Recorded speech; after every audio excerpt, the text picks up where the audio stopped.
Assalamualaikum warahmatullahi wabarakatuh. Selamat berjumpa lagi pada channel YouTube saya.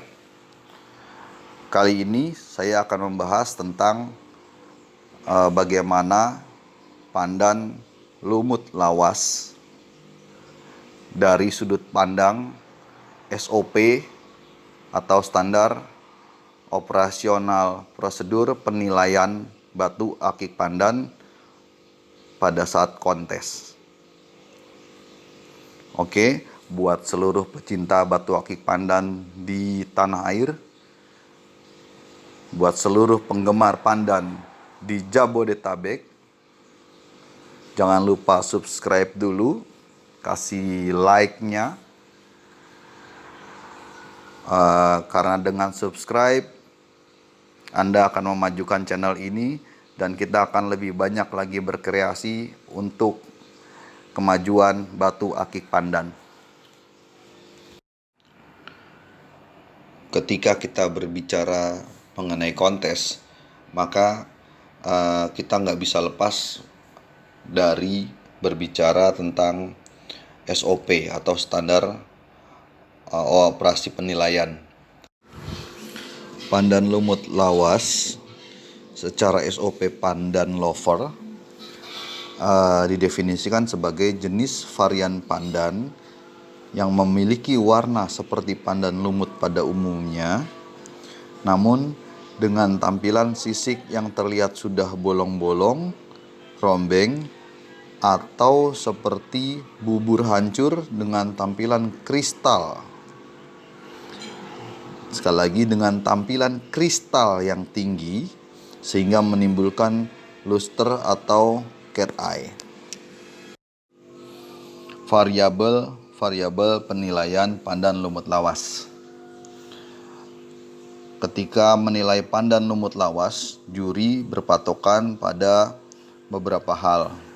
Yang pertama adalah warna batu pandan lumut lawasnya. Kedua, kristalisasi. Ketiga, nilai sisik. Keempat, nilai kebersihan. Kelima, nilai fenomena atau luster. Keenam, nilai gosokan. Ketujuh, penilaian ringnya.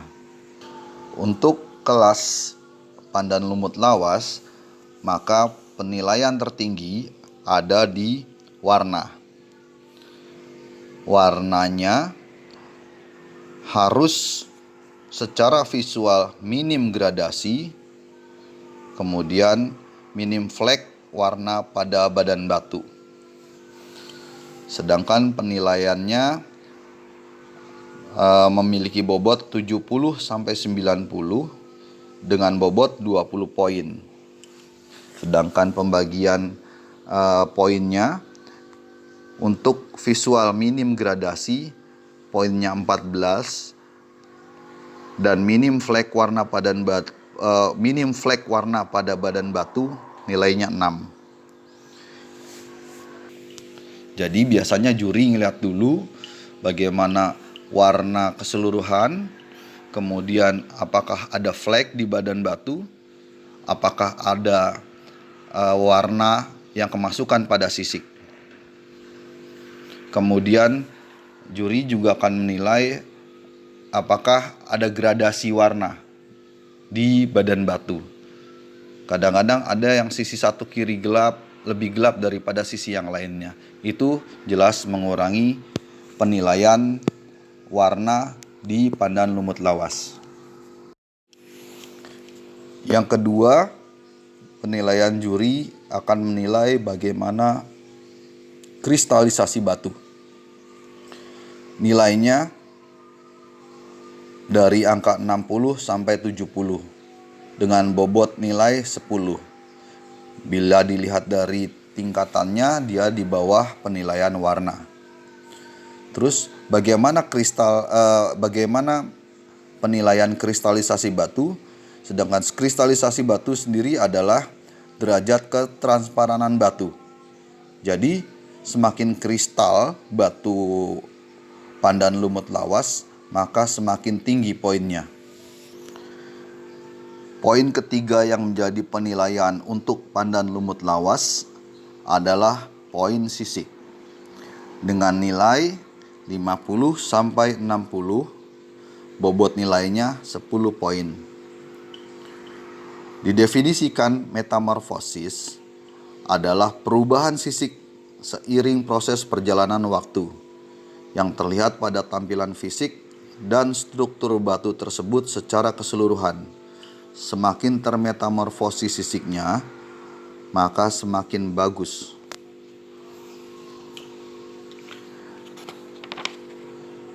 Di samping itu, secara visual, sisik minim gradasi atau tidak ada flek pada sisik.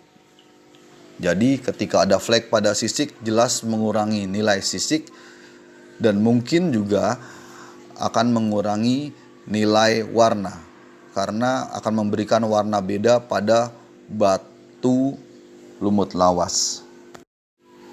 Poin keempat yang dinilai untuk kategori pandan lumut lawas adalah poin kebersihan dengan nilai 40 sampai 50 dengan bobot 10 poin.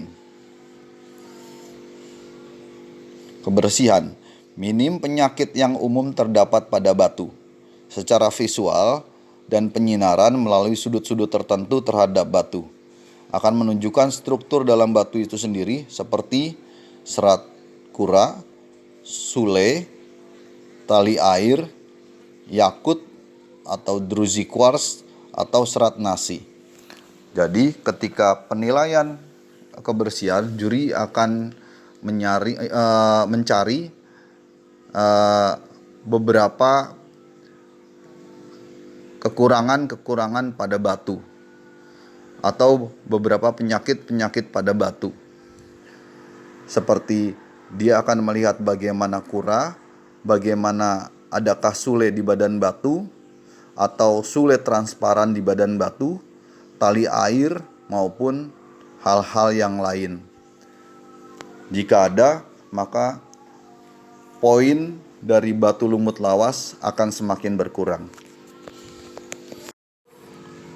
Poin kelima yang dinilai dari kategori pandan lumut lawas adalah fenomena atau luster dan atau cat eye.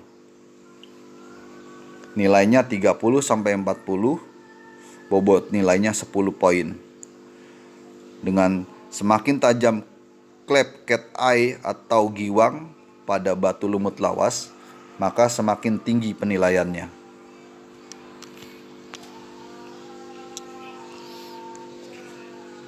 Biasanya untuk fenomena ini nilainya seiring dengan kristalisasi pada batu. Semakin kristal batu lumut lawas, biasanya nilai fenomena pada batu seperti fenomena cat eye akan semakin tinggi. Gosokan dari batu sendiri, di mana nilainya adalah 15 sampai 20 poin dengan bobot 5 poin. Dengan prasyarat tampilan atas porselen, tidak bergelombang dan presisi. Kemudian dia minim baret dan tampilan bawahnya tidak kasar dan rapi seperti tampilan atas. Hal ini dimungkinkan karena ketika batu itu dipersiapkan untuk kontes, maka dicari batu dengan kategori yang baik secara gosokan. Dia harus presisi, dia harus rapi, dia harus body porselen, tidak ada baret, dan satu yang menjadi perhatian adalah terutama di bagian bawah tidak digosok kasar, jadi tetap harus sama kinclongnya seperti sisi bagian atas. Variabel terakhir untuk penilaian batu pandan lumut lawas adalah ring atau penyangga kerangka batu. Nilainya 10 sampai 15 poin dengan bobot poin 5.